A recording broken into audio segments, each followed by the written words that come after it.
Haleluya. Haleluya. Imana ihabwe icyubahiro.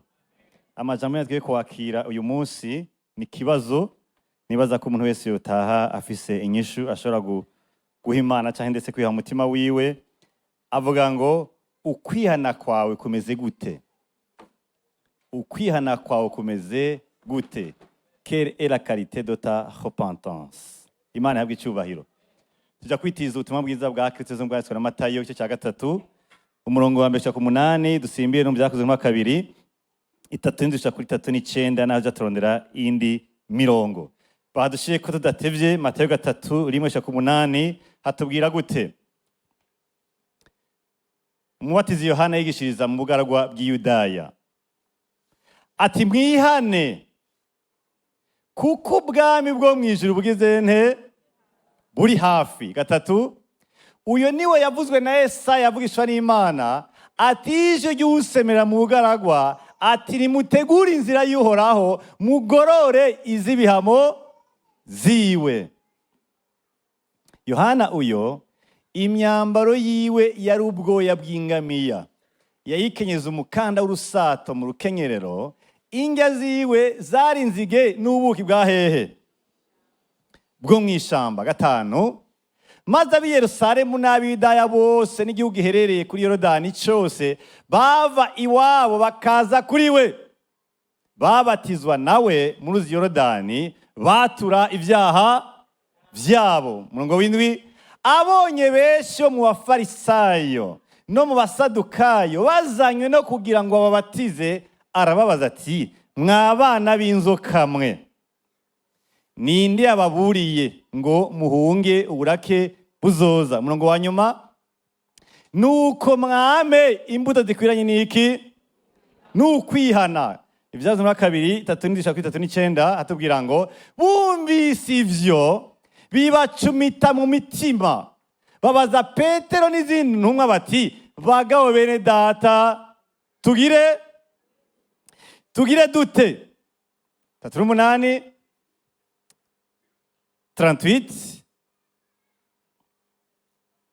Petero abishura ati nimwihane. Nyishuye cya kibazo nimwihane umuntu wese muri mwebwe abatizwe mu izina rya Yesu Kristo mubone guharirwa ibyaha byanyu kandi muzohabwa ingabire ariyo mpwemu yera. 39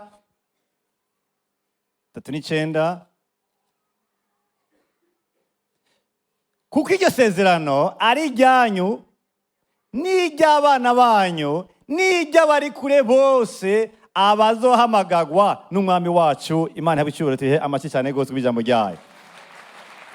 Ukwihana kwawe kumeze gute? Imana ihabwe icyubahiro. Haleluya. Mwari muzi yuko amashengero amwe amateka ahabwa n'ibihugu abarimwo bababwira ati genda mugira amashengero muga ntimuzosubire kubwira abantu ngo bihane kuko nta byaha bafise, uri kubatuma batagira amahoro mu gihugu iwabo. Mwari muzi yuko nibwo batuma mutumiye yakigwa n'indi shengero kanaka bakubwira ngo ingo wigishe ariko ivyekeye kwihana ntukoreko. Mwari muzi yuko n'ubutumwa bwo kwihana butaryoshe nahi wacu, kuko ubutwaro dufise si icyaha benshi, umutwe dufise ni iterambere n'agateka kacu.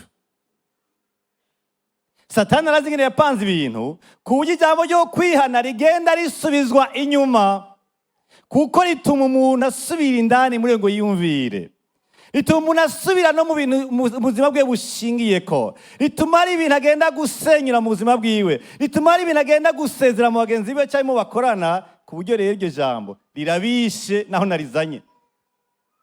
Muganize ko muri Kigobe ritagize nte ritabishe. Ikibazo ngiki ubundi Jean Baptiste canke Yohana Batisita hamwe na Yesu barutana amezi 6 mu kuvuka kwabo.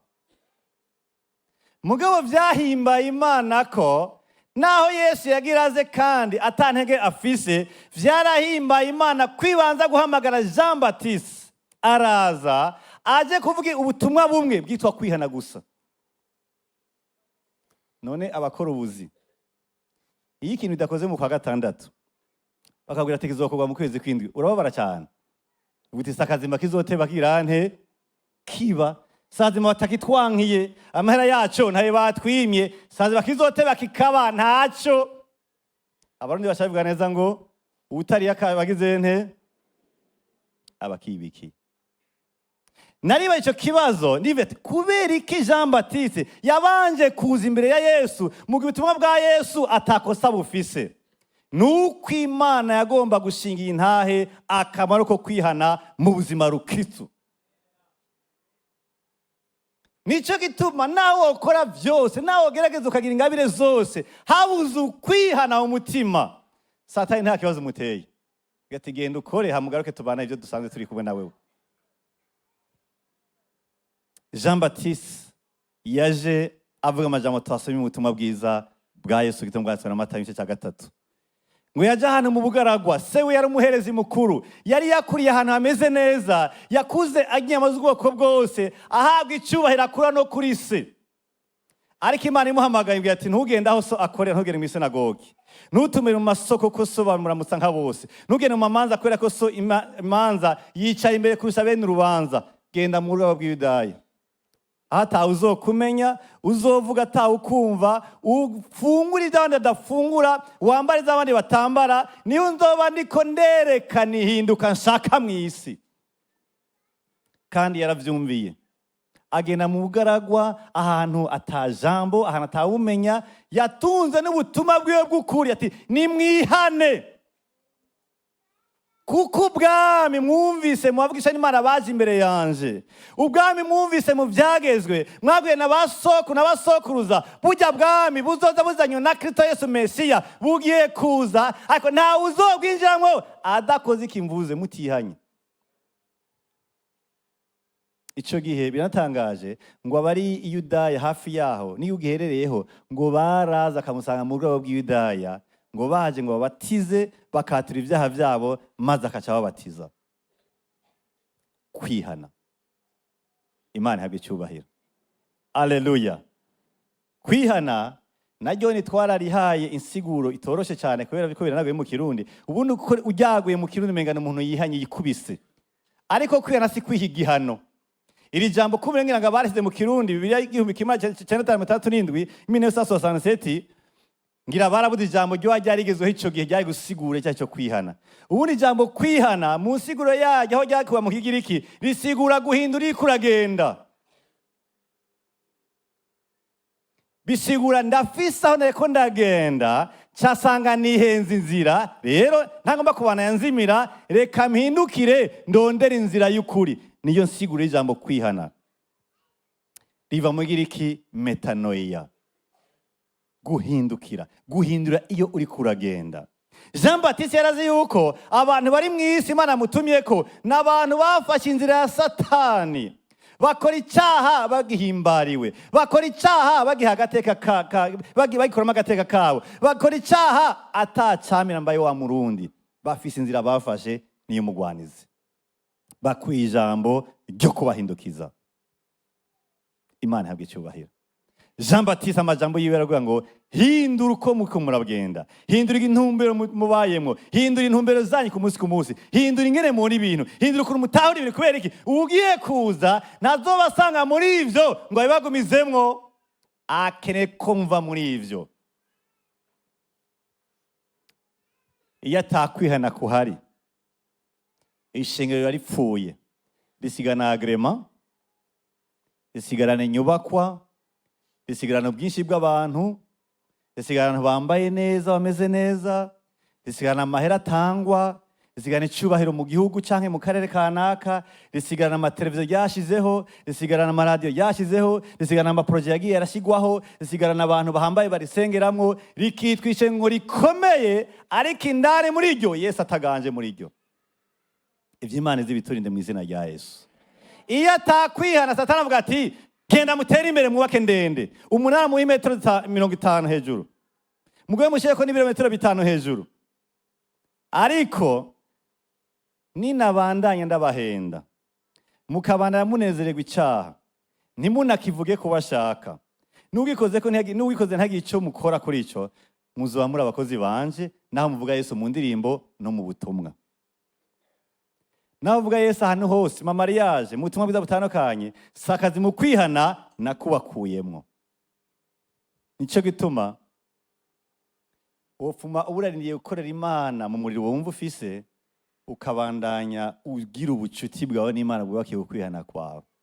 Nayo ibikorwa ivyana ni ishengero ikoresha abapagani kandi barabika bakanaturuca bitiye umwanya n'ingene barondera amahera mu nzira zabo, ariko ubugingo bugaragarira mu kwihana kw'abantu.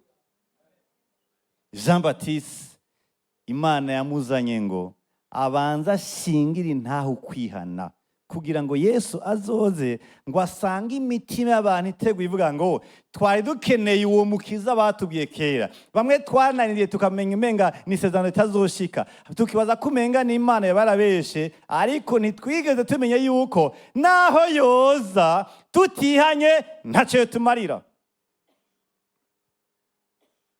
Imana dufashe cyane. Haleluya. Nagenda kubwira ikintu kimwe. Ndazi ko uyu mwaka utanguye dufite imitwaro ingene Imana izokora mu buzima bwacu. Niyo mwaka uriko urahera twigerageza kwandika, kwiyumvira ivyo Imana yakoze mu mwaka. Ivyo sindabibabujije, birakenewe. Naje nzobikora. Kwisuzuma birabaho. Ariko uyu munsi suzuma umutima wawe kumeze. Suzuma urugeze wo kwihana kwaho rugeze. Suzuma uko wiyumva iyo ucumuye. Cyane cyane caha umwe amenya. Cha kindi na leta nayo koresha ubwenge bwose idashobora gutora. Cha kindi haberekwa bokwereka batoshobora gutora ngirango. Cha kindi nyene atari mwigiza abona. Kizi mwemu yera wagararije n'umutima wawe wakomantaye. Mubize muri bangahe? Ariko murabana ukagenda genda. Iyo atakwihana Satani nta kibazo tumutera.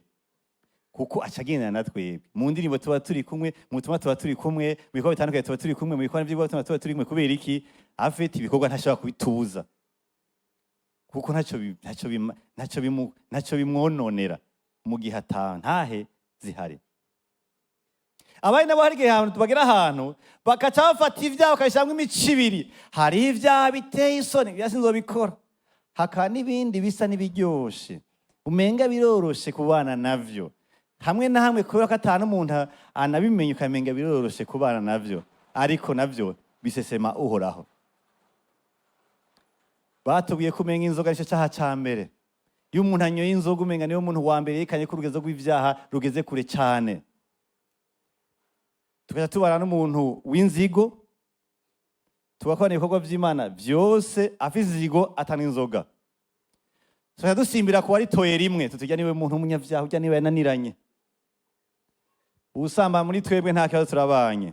Uw'inzigo turabanye, w'amacakubiri turabanye, ubwibone turabanye, urusaku turabanye, sakazima guma tonda mwishengero.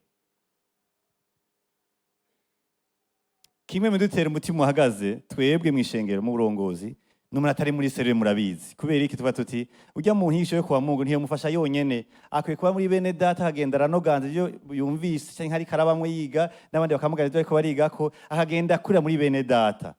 Umuntu rero atarikagana muri serere aradutera amakenga kuvyekeye iterambere ry'igihugu impwemu.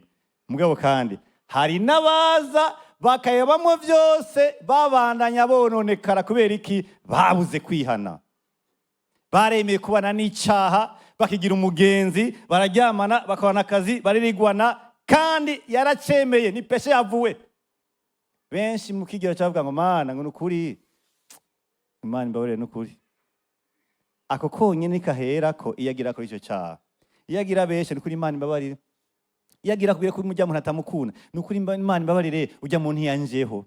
Wagomba kuzeho he? Jewe nasi namukunze sinzi gituma ntamukunze. Ntibagusavye ngo umukunde, bagutegetse kumukunda. Nukuri jewe sinzi afite ntitwahuje.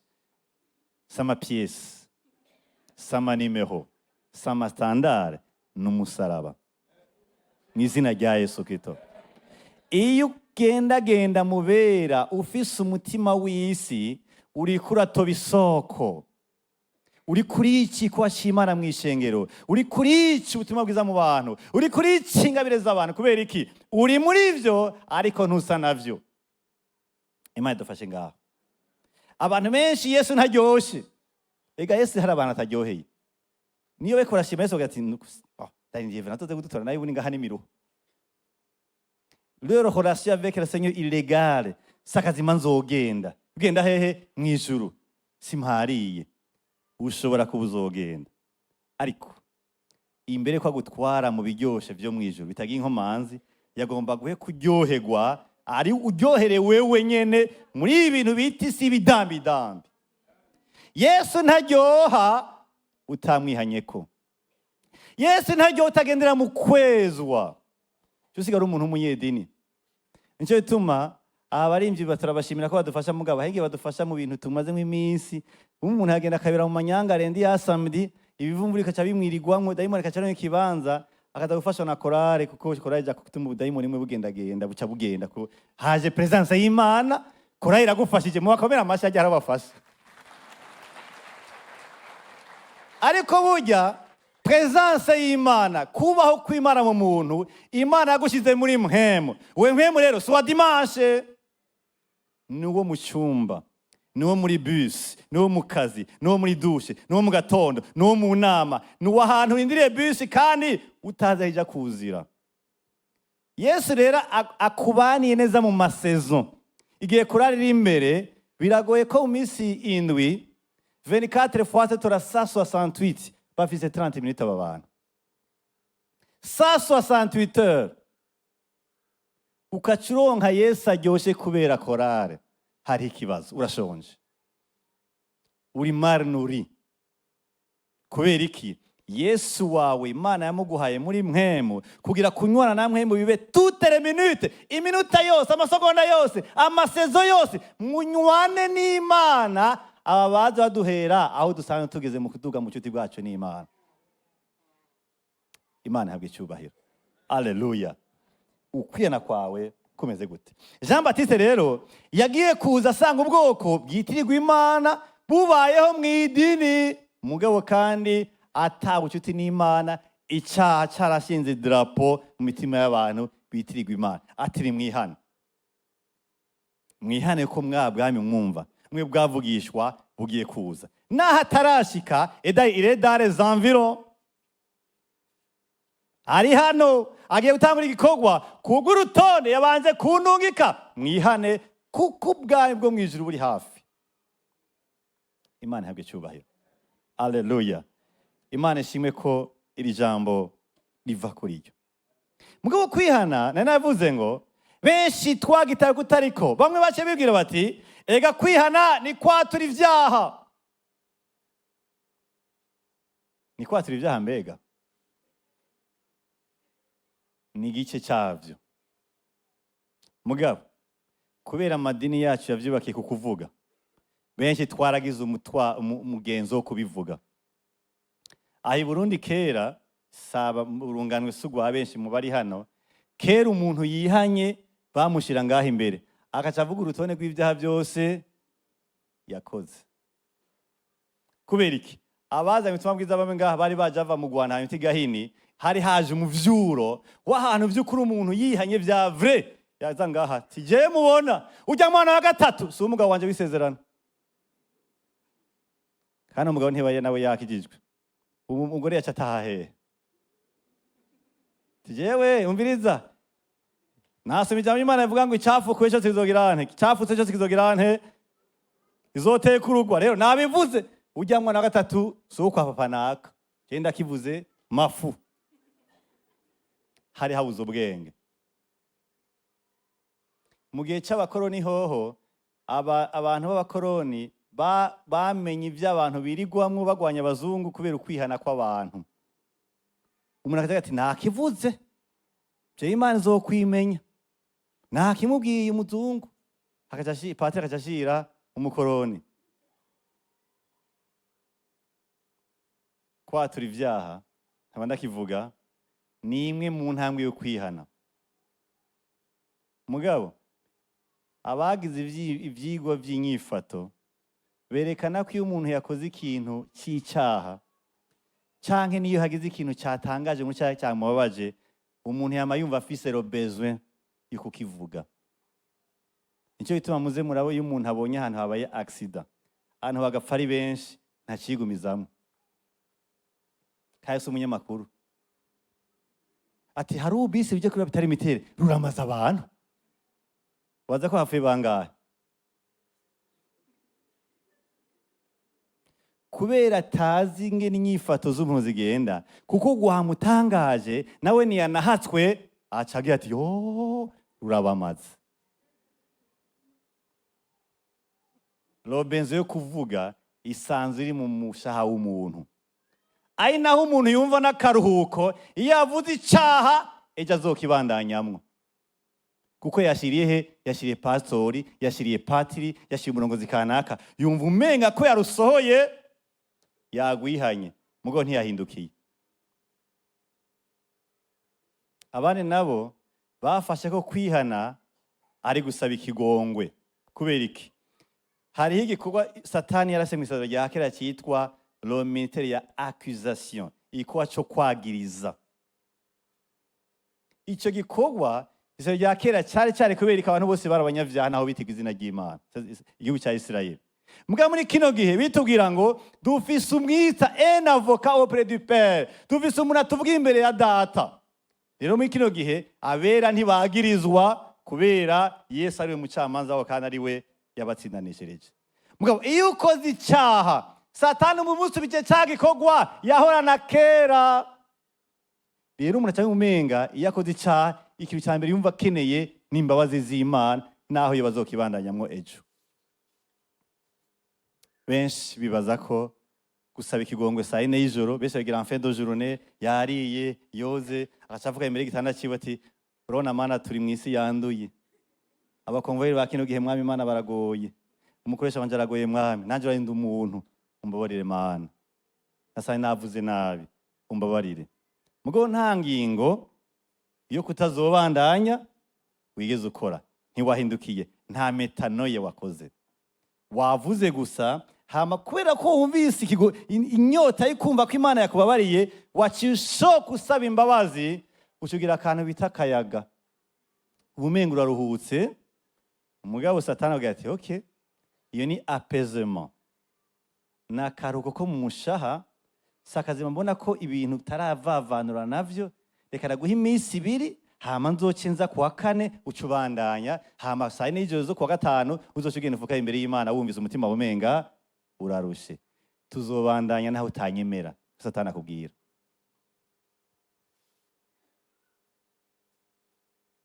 Ukwihana twagutaye kutariko, tugira ni kuvuga cyo gusaba ikigongwe, naho ivyo byose ari bice byako. Rero turagomba kwisunga ijambo ry'Imana ngo turondere neza neza ukwihana kukuri, ku buryo tugikora ari ikintu cyavuye ibwinaga umutima wacu kandi ushikiwe n'ijambo ry'Imana. Mbega ukwihana ni iki vy'ukuri? Ezira igice cy'indwi, no, gusubira mu byageze igice cy'indwi umurongo wa 3 n'uwa 4, gusubira mu byageze igice cy'indwi 3 kuja kuri 4, batubwira gute? Ezira hatubwira ngo ntimuze musabiranire nabo ngo abakobwa banyu mubahe abahungu babo, cyangwa abahungu banyu mubasabire abakobwa babo. 4, kuko bohindura abahungu banyu ntibagendanire Uhoraho, ariko bagasaba izindi mana, ivyo bigatuma uburake bw'Uhoraho bubaziriringira, agaca barandura ako kanya. Ayo majambo ari mu gitabo cya Ezira cye cy'indwi, anagaruka no mu gitabo cya Nehemiya. Bisigura ngo Imana imaze kugarukana Ezira na Nehemiya ngo baze kubaka urusengero n'uruzitiro i Yerusalemu, Isirayeli imaze guhanwa imyaka 70, igihe cyo garuka caje, bariko barubaka, basubiza urutonde mu Isirayeli, basubiza ingoro ikibanza cyayo, basubira uruzitiro, barasubira barashiraho abantu Imana yabo. Basanga icyaha kimwe mu byaha bakoze Imana yabahoye, nuko abari bagiye Babuloni baciye bagira mariage mixte, baca barongora abapagani b'i Babuloni, Imana irashavura. Vyasigura ngo baratahuye icyaha bakoze bagikuye mu ijambo ry'Imana. Nico gituma kwihana kwa mbere gufatanye no gutahura umugambi w'Imana ku bugingo bwawe ufashijwe n'ijambo ry'Imana. ikintu cya mbere uteza kumenya ubanza kwiyumvira mbere kuyihuta imbere y'Imana kuko umva umenga wacumuye banza utekane nakoze icyaha kiye. Tahura umugambi w'Imana ku buzima bwawe ufashijwe n'ijambo ry'Imana. Imana yabwiye Isirayeli ati mwebwe ndabakiye mu gihugu cya Egiputa mugiye igihugu cyanyu Kanani, muze muhirahire, ntimuzafate abahungu banyu ngo mubwire kubasabira mu bakobwa b'abanyamahangakazi, n'abakobwa banyu ntimuze mubasabire mu bahungu b'abanyamahanga. Kubera iki? Imana yabo yohava yinjira iwanyu uciye muri mariage. Bari barakoze icyaha. Iyo ubonye uko ubayeho ukakirondera kumenya icyo Imana ibivuga ko, uramenya ahantu hari ikibazo. Bibiliya tubwira ngo bose bakoze ibyaha, Abaroma 3:23, bose bakoze ibyaha ntibashikira ubwiza bw'Imana. Bisigura iki? Mu mugambi w'Imana yatwandiye kugendera mu bwiza bwayo. Bisigura ngo iyo ndi mu cyaha ndikongera kure y'ubwiza bwayo. Iyo ndi mu kintu gituma mera uko Imana itazakomera, iyo ndi mu kabaregwe, ndi mu busambanyi, ndi mu kwisambanya, mu bwoko bwose bw'ibituzi cyangwa inzigo n'akazikira, ibyo byose ndikongendera kure y'ubwiza bw'Imana, ndi mu cyaha. Rero Imana yagomba ko mbaho ubwiza bw'Imana buri ku buzima bwanje. Imana ihabwe icyubahiro. Aleluya, aleluya. Iyo umenya icyo Imana kuvuga ko, iyo witaye mu Mana ukayima umugambi Imana iguvize ko, ukaca ugenda ukaraba uko ubaye, uravuga uti ni ukuri ndakijijwe, mugabo umwami wanje namuhaye 3 vya 4 by'ubuzima bwanje. Hariho igisata Yesu atari Imana yanje, hariho igisata atari umwami wanje. Igisata cy'inyambaro Yesu ntarimo vremo, igisata cy'imigenere yanje n'umugabo wanje Yesu ntarimo, igisata cy'imigenere yanje n'abakozi banje nabo nkoresha Yesu ntarimo. Kubera iki? Narabamaze, narabatutse, narabarenganije, ndabanka, narabasuzuguye. Yesu sinemera kwa nganza aho hantu, ndakeneye kwihana kuko Imana yagomba ko nkora bijya. Iyo repentance iri précipité, iyo umuntu yihutiye kwihana atazi icyo agiye gukora, atamenyera volonté parfaite de Dieu, atamenye kugomba kwimana utagira ikosa, akora ibintu bitarimwo ububasha bwamwemera. Kubera iki? Yabisimbiye ko. Tahura umugambi w'Imana. Biratubwira ngo turi ubwoko bwatoranijwe, ngo Imana yashyize ku ruhande, ngo tugende turamenyekanisha ishimwe yaduhamagarishije ingeso nziza. Mu mushaha wawe hari yiki? Bizwi umuntu ari libre, ariko arashikana Imana ikimaze gukenguruka mu kubaho kwe kwa misi yose. Bisigura ngo niyo numva afise inzigo mfitiye umuntu ndi mu cyaha, natamuntu kwisi yayimenye. Iyo numva biratubwira ngo mwirinde urwanko rw'ubusa. Iyo numva hari umuntu nanka, ntazi igituma nanka, menya ngo Satani yanyitije, icyo kintu niko nakora ntigihwanye n'ubwiza bw'Imana, kandi ntigihwanye n'umuntu yashyizwe ku ruhande. Imana ihabwe icyubahiro. Kunda ubwoko bwatoranijwe. Aya marangamutima numva, ibi numva muri jewe, ubwo ni Imana. Cyaye ni kamere yavyuye ingunza, ni kamere yazanye ivyamwa vyako. Heneye kwihana.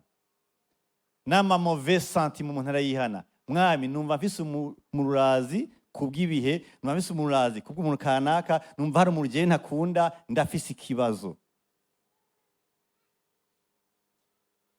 Abantu benshi baraye imipira ntibazi ko bama batutse umukinaka ko ari kirofa ngo akinye ko badashaka ko akina. Mwico si icyaha. Ugaca ugenda ugahagara ku bantu bamwe inzoga ngo nibo bantu babi cyane, nawe gutukana irofa bikurirwa mu kanwa kawe. Icyaha.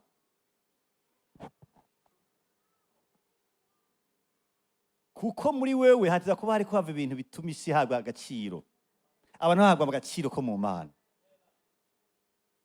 Ni wagwanya inzoga gusa, bimwe nyine na societe isanzwe ko nyine ari bibi, ibyo bintu n'utaramenya Yesu byarabigwanya. Hari n'ababinesheje bashaka. Tunganira hagiye hatabona, hajya nyine haba isoko. Kuko ubwoko bwatoranijwe bisigura ngo n'abantu bafite sacerdoce royal, ariko batubwira mu Gifaransa sacerdoce royal bisigura iki? Ni kimazi kivi mutima wawe kikaduga imbere y'Imana kikayimotera neza. Bisigura Imana ironka agaciro imuritse na radari umutima wawe. None hari yiki? Kandi tu sacerdoce uyikorera Imana, abantu akaribo bahabwa agaciro. None mu mutima haba abantu bangahe? Mu mutima haba yabahe? Ubwo si bice. ubu ntihabaye abakuru gusa, ntihabaye abo mungana gusa, ntihabaye abakwemera gusa. Mu mutima iwe hakwiye kuba abakene n'abatunzi, abagorana n'abatagorana, abakwemera n'abatakwemera, ko bose warabatumweko. Iyo ikimazi canke ingabire itoranije, iyo ubuherezi butoranije, ntiba bwicitiriwe Yesu Kristo, kuko Yesu Kristo yaje guhuza abagiriki n'abayuda. Kwihana bimwe binyegeye. Imana ihabwe icyubahiro. Haleluya. Gutahura umugambi w'Imana ku buzima bwawe butuma umenya uko ubayeho, ati nukuri ndibonye. Yesaya aravuga ati jewe ndanduye, mfise iminwa yanduye. Burya urubanza wicira ingogo kandi wibereye imvuga kuri, urashobora kwibura ati nukuri ivyanje nta numwe abizi ku isi, ngo nibereye imvuga kuri jewe ndafise inzigo, ndafise amacakubiri, ndafise ubwibone, ndafise gukengerana, ndafise gutubahana, ndafise gukunda ivy'isi. Ariko ivyo bintu n'urubanza niciriye, kandi nigwo kuko ndiyumva ndavye ingene Imana ivuga mu ijambo ryayo. Ubwo rubanza nigwo kuri, nigwo yine wihanye Imana ati uyu muntu yibonye, uko bitubira mu ijambo ry'Imana ngo ni kirore. Uribona ukimurika, ukicira urubanza guti nibonye umwami wacu Yesu Kristo. Imana ihabwe icyubahiro. Haleluya. Kwibona, kwitahura umugambi w'Imana ku buzima bwawe. Icya kabiri gisa n'icyo maze kuvuga, raba ingeso zawe ko zijanye neza n'uwo mugambi, ariko kandi bibere imvuga kuri. Umuntu umwe n'umukoresha baraza kumusaba impusha, urabona madame yagwaye, urabona hari bacho haragoye, abarondera impusha zo kugenda byinshi. Arabati byo si jewe ashaka kwa bambesha. Ashashira akabazo kugira akaze kabafashe. Bana kadodora, chef urumva madame arantelefonye ambwiye yuko bintu byinshi. Agacabaza, none wibereye imvuga kuri wewe? Banza ugende wibere imvuga kuri, hamuca ugaruka. Kuko ivyo umbwiye mfatiye kuri ivyo, amateka araguha by'ukuri uruhusha. Nani madame agwaye canke gwaje umwana birumvikana, mugabo nta kintu na kimwe cyo tuma menya ko ari ivyo muri kano kanya. Sohoka gato cyo garuka inyuma y'imisi 3, ugende wibere imvuga kuri. Niba garuka ndaguhurusha. Harabatagaruka. Raba ingeso zawe ko zijanye nawo umugambi w'Imana, kandi wibere imvuga kuri. Ezira 9 umurongo wa 2. Nuko ivyo byose birangiye, abakuru baraza barambarira bati, Abisirayeli n'abaherezi n'abarewi ntibitandukanije n'abantu bo muri ibi bihugu, ariko bakora ivy'ubuyobe. Yumvire babantu Imana yatanya nk'abarongozi. Imana ati aba bantu naho ndabatwaye hariya, kame babara abarongozi bobo bazobandanya bampa icyubahiro, ariko ni nabo baciye baba abiyambere mu guha Imana agasuzuguro. Atega abantu, abaherezi, abarongozi, abarewi bose ntibitandukaje n'aya mahanga batuzanyemo. Iby'abanyakanani, n'iby'abaheti, n'iby'abaferizi, n'iby'abayebusi, n'iby'abamoni, n'iby'abanyamawawe, n'iby'abanyegiputa, n'iby'abamori. Kuko abo babiriye abageni bo muri bo baravyemera, bakabashingira n'abahungu babo, bigatuma uruvyaro rwera rusukirana n'urw'abantu bo muri ibi bihugu. Bamenye iki Imana yabwiye abarongozi babo kera, none rero barabikoze, turavyemera. Mbere n'abakuru n'abashinga ntahe nibo baba mbere gukora iki ico gicumuro. Bamenye iki Imana ivuga, baramenya n'ingene bakoze ibyaha byo gushingira abagore babo n'abahungu babo n'abakobwa babo mu bandi banasize n'Imana z'ibibazano, Imana z'ibumbano, Imana zitabaho, zitavuga, zidahari icyaha, atacyo zise zivuga muri zo. Bamenye ijambo ry'Imana, baca baremera icyaha bafise, kandi nibo baje kuvyivugira. Icyo gituma iyo urindiye gufatwa biba bigeze kure cyane. Icyaha ntukeneye umuntu aza kukwagiriza. kuko bimaze kwagiriza biba birebire. Ariko ntukeneye umuntu akwagiriza, ntukeneye no kurinda ku rugezo rw'ingaruka zavyo. Urazi ko hajya icaha imbere ko gikora ubanza kucumva. Kwicaga intumbero ama etape 3, intambuko 3. Kibanza kuja nk'icyumviro, umutima ukagisinyira, hama ukaca ugikora. Iyo kimaze kugera ahantu gishika muri benshi, kiba caramaze gufata iyindi ntumbero mu buzima bwawe, kiba caramaze kukuganza. Aba bantu rero barazi Imana yavuze, yavuganye na ba Mose, barazi Imana yavuze, mwani bavugishwa, ariko baremera ko bagikoze, bariko bagana n'umurongozi w'Imana. Ati twarabikoze, Pastor Manu na bamwe bari imbere yacu bose bagize nte barabikoze, nitwe twizanye. Rero turacemera. Kwemeranya n'Imana ni intango gukira.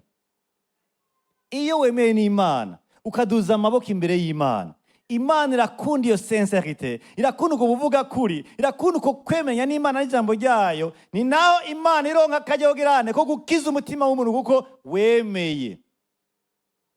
Cyo tuma ngiyo umuntu yati imbere y'Imana icyaha ngo niyo kwizigirwa nayo kandi iramuharira. Mugabo Imana ntiharira icyaha umuntu agisigura, acyumva yumva motiva, irakireka kikakubabaza kuko igomba ko umunsi wamenye umuco ari wo uzoca ugufasha. Imana siyo yihana, hihana umuntu. Imana siyo yihana, hihana umuntu. Imana idufashe cyane. Icya gatatu ni kumva umubabaro w'ivyo bagizene wakoze, kuko hari ababivuga ata amahoro byabateye. Ezira 3, Ezira 9, 3-9 ni hariya twasome. Maze numvise ivyo nitantamura imvune, impuzu donc, bona umutamana, nishikura umushatsi, nishikura n'ubwanwa, nicara nk'imeze gute? Sa?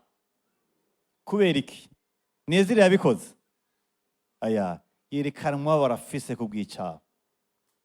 Yumvire kwishikura ubwanwa, amaze kubushikurwa murabizi, birababaza. Sivyo? Ari yikura impuzu kubera iki? Umubabaro atewe n'icyaha cyakozwe n'abarongozi b'iguciwe. 4, maze aho ndi hakoranira abahindishwa agashitsi bose n'amajambo y'Imana yabise. Haje bande? Bande baje? Abahindishwa agashitsi n'amajambo y'Imana y'Abisirayeli. Si bose baje. Haje ababazwa n'icyaha. Kubw'igicumuro cy'abavuye mu kinyago, nkomeza kwicara numiwe gushitsa ku gihe cyo gutanga ikimazi cyane kera mugoroba donc. Ikimazi cyane kera kimaze gushikanwa, mva hasi aho nari nicaye neterewe, imvune yanje n'umutamana wanje ari bitabagurike. Nje navyitaburiye ncanko bitamavi hasi, nayira amaboko oraho Imana yanje. Ivyo biracaba mbega. Abagabo baracarira barijwe n'icyaha. Ndavuga ntewe Mana yanje, isoni ziriko ziramwa, mu maso hanje hahindanye, bimbuza kunamura amaso Mana yanje, kuko ibigabitanyo vyacu bigwiriye bikaba umurengera. Ivyo twakoze biradutsinze, vyarundanye bigira hehe? Mwijuru. Umurongo w'indwi.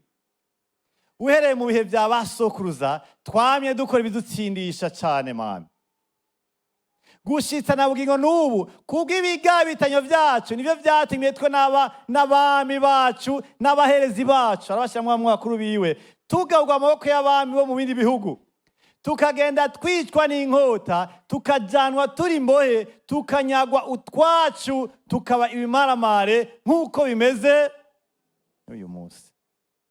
Arababaye. Ariko noneho muri aka kanya gato yuhoraho Imana yacu atweretse ikigongwe ciwe, akadusigaza amasigarira, adushimange nk'usumara hera hiwe, kugira ngo akeshe amaso yacu aduhembure buhoro mu bugurano bwacu. Kuko nanone turabagurano, ariko Imana yacu ntiyaduhebeye mu bugurano bwacu, ariko itugira akagongwe, yerekana imbabazi kuri twebwe imbere y'abami b'Ibuperesi. Imana habwe icyubahiro. Aha ndagomba tuhumve. kuko ngire mpindure iyo niko nagenda. Kuri Jean Baptiste abantu bagira umubabaro w'icyaha bakaca bafata ingingo yo guhagarika icyaha, mugani ntibagira inkomezi zo kubishitsa kuko Yesu ntaracungura isi. Ariko kubera ko isezerano rya kera ritegura rishasha, turabonye ko n'ikintu Ezira agomba guhagararako nuko Imana yabayishije umutima w'urukundo mu kubifata ko nk'imvyeyi mu gihe bo bagenda bayivako. Nico gituma ukwihana gwa kino gihe ce n'est pas seulement une simple décision, si ingingo yonyine yo guhagarika icyaha kuko wewe urafise intege nke zo kutagishobora kukigwanya. Kwihana kwa kino gihe aho mu isezerano rishasha ni uguhishurirwa Kristo Yesu, kuko niwe yaje anyereka urukundo ku musaraba bigatuma kwisamanya bigira ijambo rike muri jewe. Iyo mbonye Yesu abambwe numva urusaku ataco rija gufasha mu camuzanye, numva inzoga atacifasha mu camuzanye, numva ata kindi kintu kindi nokora atari ukwirekura muri we. Nico gituma kwihana kwa kino gihe n'ubugingo bunesha urupfu. Mugabo munyumve, ingingo yawe igumaho, kuko wewe uri un être doté d'une raison et d'une décision. Uri caremwe kirengeye kuba ibindi bikoko, kirengeye kuko benshi muze muraho Satani hadutera iyo icyaha cyamaze kuba ikigihe kirekire tugira ngo Mana ahantu umfashe n'ukuri, umfashe umugabo ugiye tuvane n'ukuri, ndakwinze ntasuye kuntelefona. Aragutelefona nimero arayizi, ibyo mwakoranye ubwenge bwawe buravyibuka, amahera wariye arayibuka nawe urayibuka, inshuro yarishe inzu urabizi nawe narabizi, ntashobora kukwibagira kiretse umenyesheje ingingo wafashe ariko wisunze Kristo Yesu. Kwihana kwa kino gihe si inkomezi z'umuntu zonyene, ni ingingo y'umuntu iherekeje n'umusaraba. Icyaha kineshwa n'umusaraba, mugabo hateza kuba ingingo y'umutima w'umuntu. Satani aturekera iwacu mu baporoti agakwereka ibyaha ukabikora, hama kuko byamaze kukuryohera nugira ikintu biguhitanije uti Mana ndakwinze ahantu zo hankure. Iragukura mugabo ikeneye ufatire ku ijambo ryayo, ubona isoni hamufata ingingo Yesu agufashiza aho nyene. Ezira rero yari karakora igikorwa ategeye Imana iratuwaye akandi karyo, mbayandirimbwa y'Ivone ngo akandi kanzu kugira ngo tubanze tubone imbabazi yatugiriye, naho guhera kuri basokuru kera twamye tuyivako. Myane majambo igituma nihana n'umutima Imana imfiseko, n'umutima yangaragaje muri Yesu Kristo. Aho rero bituma niyambura ivyariko birangyohera mu isi. Mbe muri adiciro cyo mu kabara kiraryose nakubesha, icyo cyo mu kabari kirabaho kiraryoshe, hamwe udashitse abantu bumbenga hari ikintu babuze. Hari n'abantu bambaga nafise amuseri iyi kubera atari kiganiro mu kabare, iya kabiri umenye yivuye, iya gatatu nuko nyene yamata haborewe kandi inzoga zironkesha n'amajambo. Mukara gutera inkuru akujyohera neza kwita Amerike kandi uro mu cyitoki ubu mu cya Bubanza ahantu hose Amerike ukumbura ryohewe neza na neza.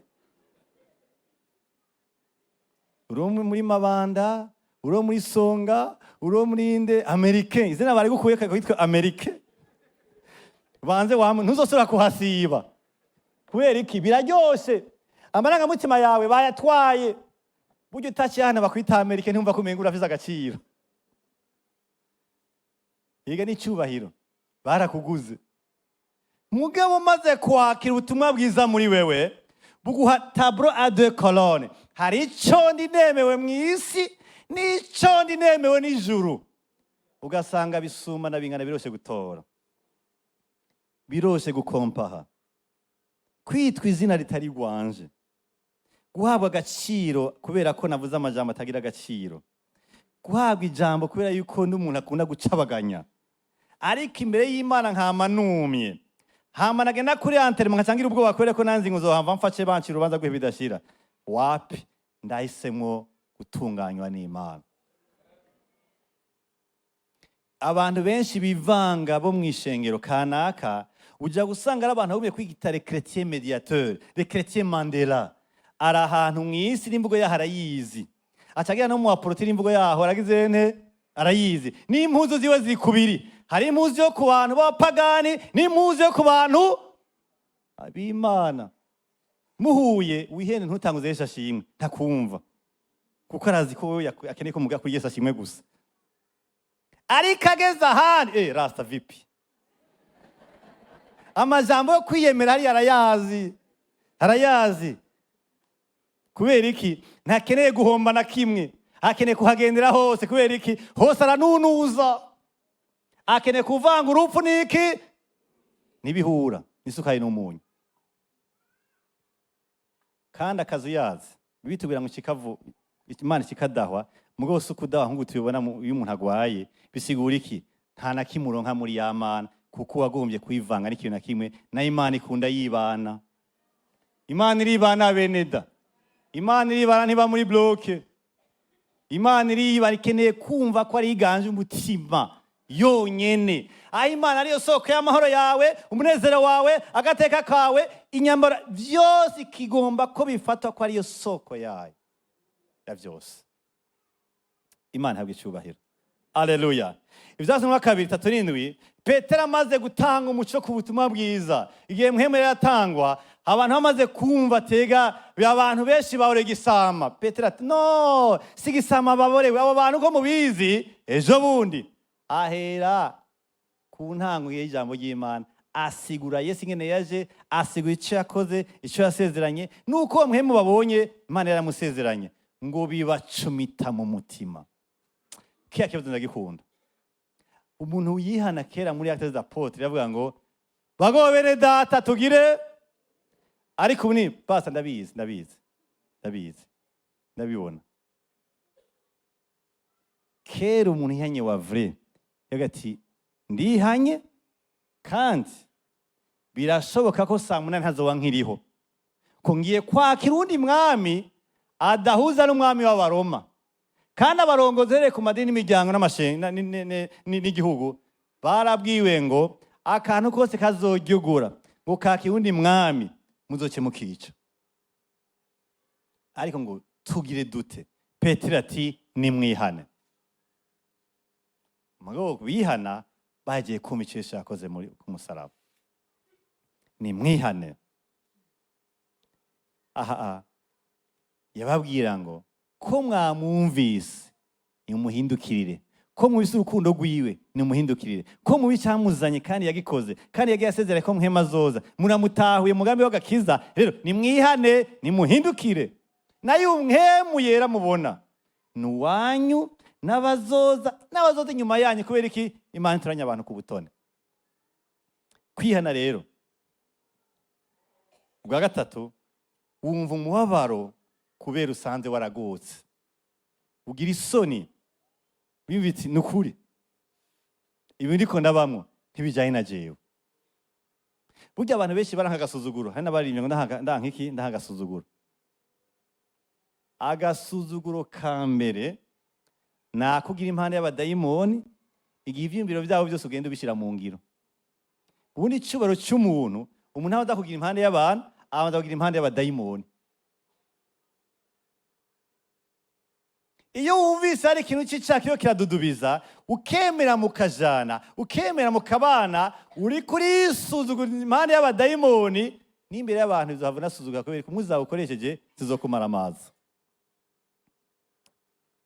Kuva umubabaro biva mu gutahura Yesu Kristo. Kuva umubabaro ni gutahura umutima uri muri Yesu Kristo, aho yabambwa azira ibyaha byacu, azira isoni zacu, yakira urubanza rwacu, aravyakira. None nsanze byari bindi ko neko ngendera muri ivyo, numva isoni, ubugingo burandutiye urupfu. Imana ihabwe icyubahiro.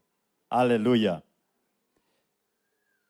Satani rero nico mbona ko agomba ko tavuga icyaha, kubera agomba tuvuga iby'ibitangaza, iby'ibikorwa bigume ari ibikorwa abantu bige kubana n'icyaha.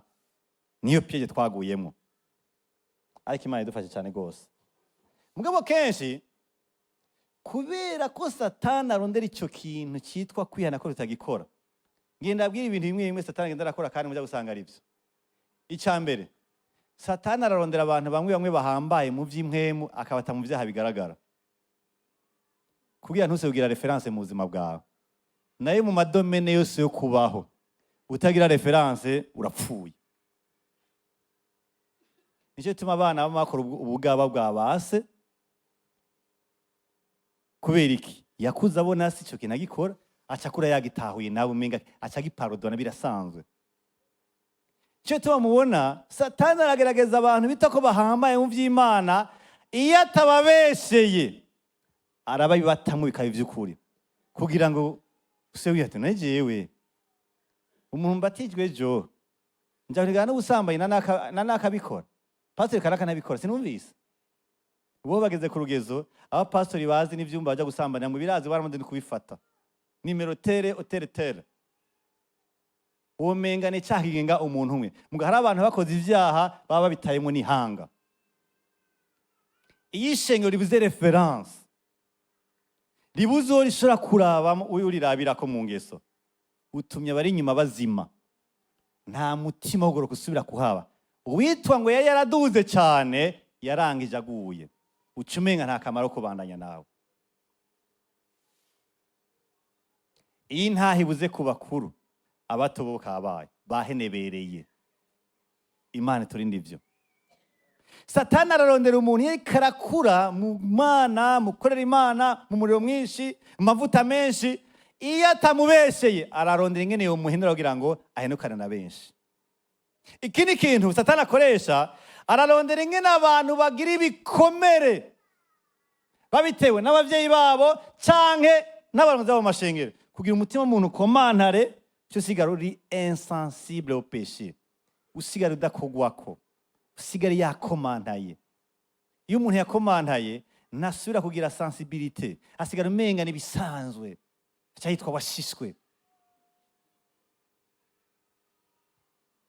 Ni wawe naho gerageza ugakunda imeze gute, ntakundika, ari abantu badakundika. Naho ugerageza bigoye, simvuze ngo umuntu abihebe, mugabo ndazi ko hari abo twagerageje gukunda nk'ishengero imyaka n'imyaka bikarangira nabi bashaka. Ibikomere vyo mu buzima birakomanaza imitima y'abantu, basigara batagikogwako. Ni wa wundi akubeshe ko yaje ataje umutima ntutera, akubesheye nta kibazo, umenga ibyo nta kibazo nibisanzwe, sazima atasambanye, akwivye agusavye afise menshi ugena ibisanzwe. Kubera iki? Nawe ni wabo baramwivye, nase baramwivye, yakuze bibwa, nabo nakwivye yibaza ko uruzo kwihangana, nase yarihanganye. Imana idufashe. Ikindi kintu gituma abantu babura umubabaro w'icaha ni igihe bahuye n'inyigisho z'ibinyoma. Hari umuntu birangora kuvuga umukozi w'Imana, mugabo umuntu arakoreshwa ibitangaza muri kano karere kacu. Uyo muntu ahise abagore batatu, bamubajije bati none wewe ko ufise abagore batatu kandi by'ukuri uzi ko Yesu yavuze ko umuntu atungwa n'umugore umwe? Atoyaye mubivuga nabi to. Ati Yesu yababuje kubarana bose, bashira habo ugenda atora umwe. Nicyo Yesu yabujije. Gushika bashira batatu mwishuka imwe ntibibaho, kamwe gusa. Kandi yo muntu bene data, igisebe cyawe kirimo kanseri, atuma ko kamera cyuma abantu babona. Ari amavuta arayamuhemu yera ntumbaze, atarayamuhemu yera ibitangaza birakoreka. Ivyo biraba. Nico gituma abantu barondera Imana mu bitangaza. Murahonye bino bihe byanyuma biragoye. Rondera Imana muri kamere kayo, unywane nayo, ibitangaza bizoza. Imana yageze ko biza, uko nubu naho dukira tuzopfa, ntidukira nk'abatazopfa. Oya, igatuma twakiza. Je ukuboko umenga bagutemye ngaha abise nasenga kandi vyaheze none sinakize nece ntimba ko abantu bose ngo nimuze ngo barakana bose amavuta yo gusengera abagwayi oya urasenga bigahera hamukabandanya mugabo umaze kubona umuntu utabona umutima wa Kristo Yesu ibitangaza naragumane navyo ntabyo dukeneye karaktere y'Imana. Inyisho z'ibinyoma ziratuma abantu bakomana kubera iki bajya abantu bacamenyekana mugabo kandi abantu bigisha ibinyoma usanga yose abagore batanu muri iryo shengero nyine barongoye usanga ari abasuma usanga ari abasambanyi mugabo n'inyisho yabo gasanga ituma ubumenga nibisanzwe inshika inyuma irahindukuza umutima w'Imana ikawonona igasigara Yesu wawe atarujya tubona muri Bibiliya.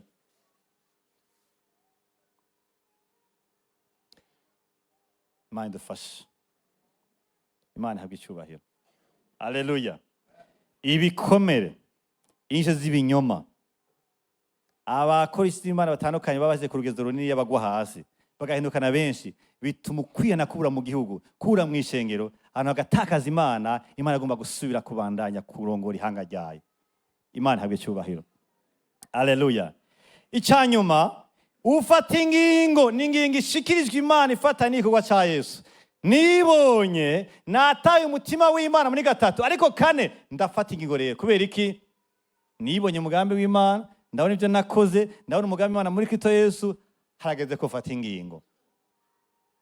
Fata ingingo yo guhagarika nisunze igikorwa cya Yesu. Iyo ngingo ndayiproklama ti Mwami Imana guhera uyu munsi ndahagaritse indahiro z'abungere. Guhera uyu munsi tariki nini kwezi nuku kuno mugoroba jewe nisunze icyo nagizwe muri Kristo Yesu nisunze icyo ndi umwana w'Imana nisunze icyo ndi umuherezi w'Imana nisunze icyo ndi washyize ku ruhande ndahagaritse indahiro z'abungere kuko si icyo nshakako ndi cyaremwe gishasha muri gihe harimo mpemu mfite ijambo ry'Imana izo ndahiro ziva hehe mu izina rya Yesu ndazanse guhera ubu niyo zagaruka nzomenya ngo kiraje kiradodoye so ferme kuko ari cyo nafashe kwingingo ujya munsi. Imana ihabwe icyubahiro. Haleluya. Yatubiye ngo muri Matayo 3:8 raba badushireko Matayo 3:8 Yohana Batista ngo yaciye abona abantu babiri abasadukayo n'abafarisayo. Ayo yari migwi itoroshe. Abasadukayo bari abantu ngo batemera iby'abamarayika ntibemere iby'amuhemuyira. Abafarisayo nabo ntibemera Yesu bavuga ngo muri kahise Imana yarahanye ihanga ryacu kubera ko twayicumuye. Ubu rero tugomba duhagararira ibyagezwe kuko nibyo bizodutunga nibyo gakiza kacu. Nicyo bituma barondera na Yesu ngene bomuta muri mutego. Yesu ikintu yabanje kukuzira yazize ko yakirije umuntu ku isabato kubera iki hari handitse mu byageze ngo uzirize isabato. Abonye baje ntiyabitahura na Jean Baptiste TV vyagenze gute ngo mumenye ko ivyo muri mwe atari ivyo kandi ko bizorangira Imana ibihanye. Nuko rero mwame imbuto zikwiranye no kwihana kwanyu. Arepote de fruits dignes de votre repentance. Mene majambo wiyemeza mu ngaruka z'ingingo ufashe. Iyi ngingo ifashe ubugira kane ariko wibonye mu ijambo ry'Imana ukabona icyo wakoze ko ari kibi ugatahura Kristo Yesu umutima Imana gufiseko ucifata ingingo uti nisunze icyo ndi umwana w'Imana ufite izina mu gitabo cy'ubugingo ufite mpera muri jewe umukozi w'Imana umuntu Imana yahaye urugo akijijwe umuntu Imana yahaye ingabire nini umukozi wawe mu buryo butandukanye iki kintu nitujanye ndagihagaritse mu izina rya Yesu. Ejo note ndafashe ingingo uno mugoroba ni ntibagiranwa muri jewe. Mwami Imana sindahira ko ino sezerano rishasha niba twemera kurahira mugabo ndakubwiye Mwami Imana uzomfasha kuko warankije muri Yesu Kristo ndahagaritse kino kintu. Ukwihana rero si ibintu basimbirako. Tekana jana ha wenyine niwirabire mu ijambo ry'Imana irabire mu ijambo ry'Imana urinde wagize iki? Umutima wayo muri Yesu utahura gute ku buzima bwawe? Fata inyo wisunze Imana, ndazi ko Imana igufasha. Ivyaha bimwe bimwe vyarafasha abajene, uri kwisambanya, uri pornography, uri amakopinage, canke ubusuma ku bakuze, canke inzigo, ikintu cyose giko ari icaha, hari igihe mubana naco, ariko ntutahura iyo kiva. Kiva muri kamere, gusa carabuze umuntu akigwanya. Cyane aho wagwanishije ibigwanisha bitari vyo, harabuze guhishurirwa Kristo Yesu. Harabuze inyo umutima wawe. Umunsi wo haguruka, ugatekana, ukarondera ijambo uhagararako, ijambo watahuye neza, Satani yokumva. Burya amatwi y'imhema arabaho. Icaha kirumva, mbwa nticumva amajambo y'idini. Cumva amajambo yo muri Kristo Yesu. Cumva urukundo rw'Imana. Cumva ingingo ifatiye ku Yesu yakoze ku musaraba. Nagenda babwire, pornography ihamagara mu izina ikumva ati genda ikagenda. Inzigo urabwira uti genda ikagera ko yakumviye muri Kristo Yesu. Kamere naho igomba kurondera kuba umwami, mu gihe watiye ko Yesu ari umwami, nuko utayigwanije muri Yesu gito umwami wawe. Nayibundi bitubwira ngo twebe turabanesha. N'isezerano ryacu turabanesha. Turabana Imana yisabanesha kubera iki? Irazi ko izogwanira muri twebwe niyo twemera kugwanana nayo. Kandi nagenda babwire, iyi ntambara ineshe itayigwanye ntibiryoshe. Intambara iraryoshe iyo wayigwanye, Imana ikagufashiriza muti cyo nanesheje kandi natanga intambara, ngwanya kamere, ngwanya cyakanaka, kandi byangiye nesheje mu izina rya Yesu Kristo. Alleluia. Ukwihana kwawe kumeze gute? Quelle est la qualité de ta repentance? Ubwo ni ingingo yonyene gusa uzobisubiramo ko ntavyo ushobora, ariko iyo ngingo igumaho iherekeje n'umusaraba wa Kristo Yesu. Mu izina rya Yesu Imana ibahezagire gose.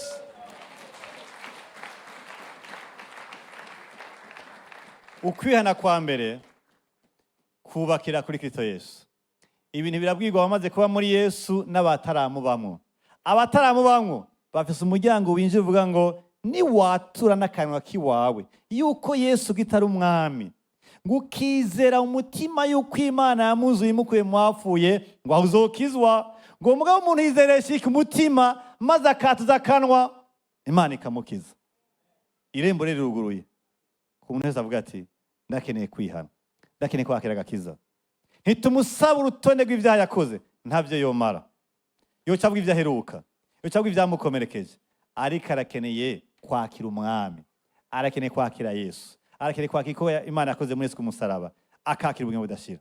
Uri ngaha, ntugende utakiriye ubugingo budashira, ntugende utakira imbabazi z'Imana, ntugende udasohoye Satani umutima wawe, ingo wakire Yesu, aguharire, ahugere mushasha, agukure ku rubanza rw'ivyo wakoze, kuko aragukunda, yagaje urukundo ruhebuje kuri wewe. Ndagusaba uruzigiruko wakira agakiza, ubohoke, wakira imbabazi z'Imana, uneshe Satani mu kwizera mu izina rya Yesu gito. Amashi menshi ku Mana n'abandi baduze ikiganza. Maramaza Satani, mwirukane. Turakeneye kumukura ko icyubahiro, turakeneye kumusara mitima yacu, turakeneye kumwirukana kuko Yesu niwe adukunda, niwe yaturemye, niwe aducunguye ku musaraba, ashaka kuduha imbabazi. Agomba kuba twandika mu gitabo cy'ubugingo, tubano ku isi tumuyoboka, tubano kwituza ngo tuzobandanya nawe imicaka ibanda dutegurira mw'ijuru. Amashi menshi ku bantu bataze ukuboko kwabo. Ndabasabe agira abantu babazana bari impande yabo babaherekeze, abari impande yabo babaherekeze. Abandi muha Imana amashi cyane ko yawe mudufashe, munezerwa agiye kwakira agakiza. Karibu cyane amashi menshi. Abantu ntibagwaye, bahisemo neza. Abantu ntibagwaye za kansera, baragwaye icaha, ariko baraje kwakira Yesu, baraje kwihana, baraje kubohoka mu izina rya Yesu Kristo. Amashi menshi. Nuyundaze. Bohoka, rekura icaha, rekura ubuzima bw'icaha. Zuriruka ngo wakire ubugingo budashira. Ingo Zuriruka ngo wakire ubugingo budashira. Ngo wakire Yesu.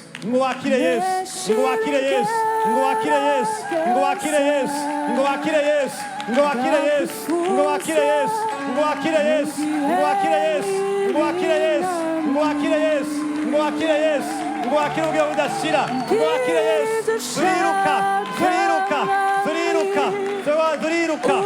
Yesu azoguha agaciro, Yesu azokubohora, Yesu azokubohora. Amashyi menshi ku Mana, amashyi menshi ku Mana, amashyi menshi ku Mana, amashyi menshi ku Mana, amashyi menshi ku Mana, amashyi menshi ku Mana.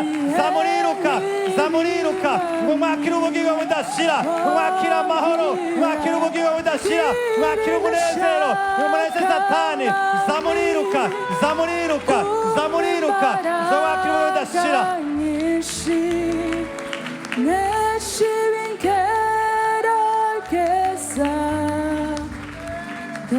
Kwihana ntibasezera, kwihana ntibasezera, kwihana bafata ingingo ntibasezera.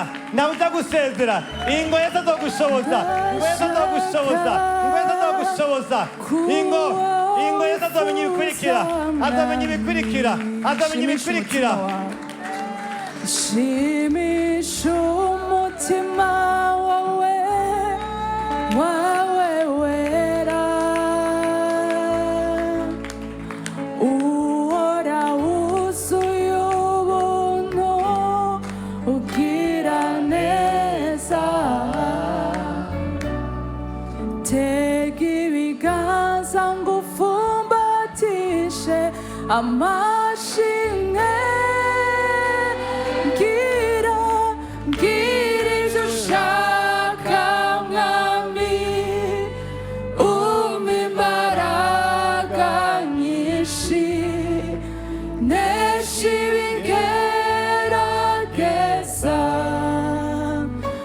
Ndakwifuza mu bihe nk'ibi mwami. Haleluya, amashyi menshi ku Mana.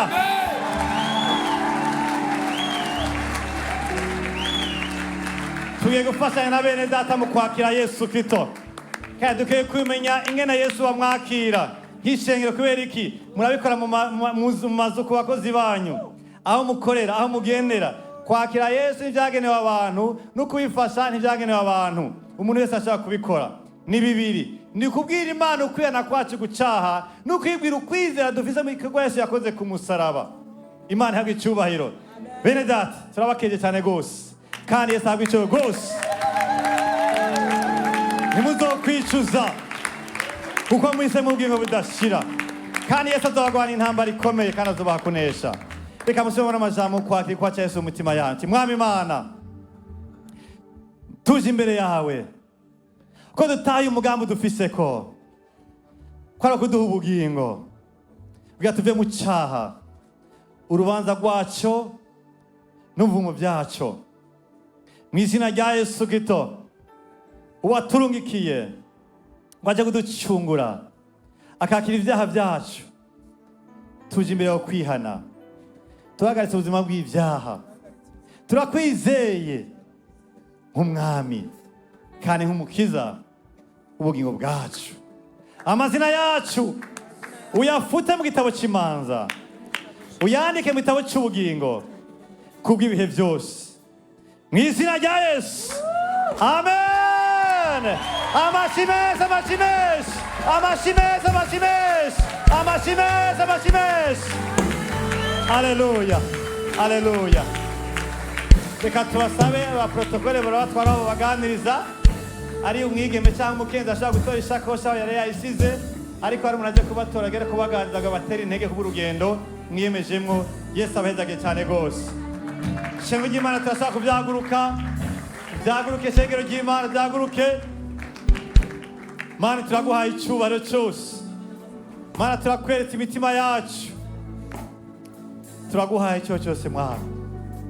Niwe nkomezi zacu, niwe byizigiro byacu, niwe munezero wacu mwami, niwe mucyo warasiye imitima yacu, niwe ugoroka kwacu, niwe mahoro yacu. Turaguhaye icyubahiro kwa turekeye mu isi, ukaduha ijambo ryawe, ukaduha mwemu wawe, ukaduha ishengero ryawe, twe turabona mwami ikiwereka ubuzima bwacu. Turagushimiye ko watugize abana b'umucyo mu izina rya Yesu Kristo. Niwe turakwetse umuntu wese mu izina rya Yesu Kristo, hari ahantu bagira bamuganiriza mu izina rya Yesu, umwereka aho yanduye, umwereka aho kwihana, umwana y'umumurikira mu izina rya Yesu Kristo. Afata ingingo yo kukubaha, afata ingingo yo kwiyeza, afata ingingo yo gutungana, afata ingingo yo kurekura, afata ingingo yo kurondera ubugingo muri wowe mwami. Abasikomana y'imitima mu izina rya Yesu Kristo, ubahe koroha mwami. Mwemwe Imana boroshe, babona isoni bafite imbere yawe mwami, ariko bakira ubwiza bonekera ku musaraba mu izina rya Yesu Kristo. Ube gutahura wa mugambi wari muri Kristo Yesu, ube gutahura icyo bashaka ko, ube gutahura amahoro wabandikiye, ube gutahura ugoroka wabandikiye kandi bifuza ko, ube gutahura ubushobozi buri mu bugingo, urupfu runeshe n'ubugingo muri bo mwami.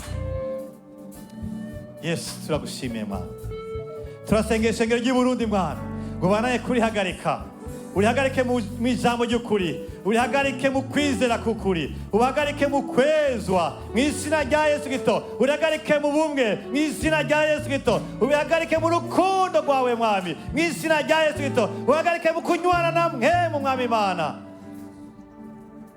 Udukomeze mwami, uduhe umugisha, ubuntu bwashoboye kugenda bugwira ku bantu no kw'ishengero ryawe mwami. Urakoze Yesu, urakoze ku Imana yo kwizera ibihe byose mu izina rya Yesu. Amashyi menshi ku Mana, amashyi menshi ku Mana. Yesu abahezagire rwose.